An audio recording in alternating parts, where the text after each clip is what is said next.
ងនាងមកពីឋានណាមានចិត្តហានខ្លាទុនព្រៀងទីគេហាក់ថាបងពុំដែលមាននារីថាស្រងឈរអូនមកមានការអីសូមអូនឆ្លើយសូមកាន់មកម្ចាំងក្លោងក្លៃចិត្តណាសូមលោកអានិនដល់ទីស័យសូមនៅបំរើគប់ហាងរតីទុំតែងតាវៃមិនប្រកាយទេសូមមេត្តា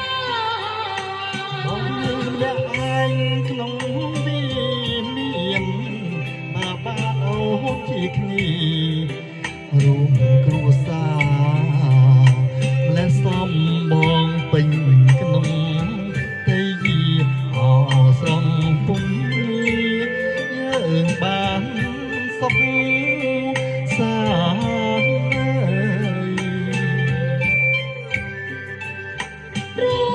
បរាងបាញ់លំមងដោយមេត្រីមិនសូមនៅធ្វើជាទីស័យហត់កាន់កាលណា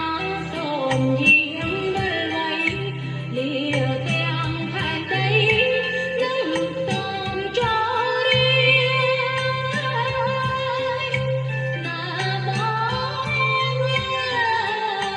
យ បងមិនឲ្យអូនទៅទេវាមានបងនេះគឺជាសម្រាប់របស់អូនហើយ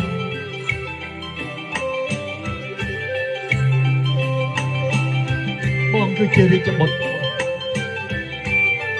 ស់នៅតែម្នាក់ឯងទេកុំបារម្ភអីណាអូន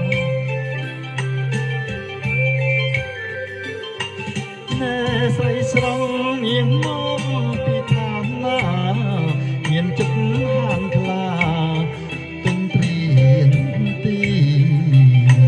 គេហាក់ថាបងពុំដែលមាននារីតាស្រងទេវី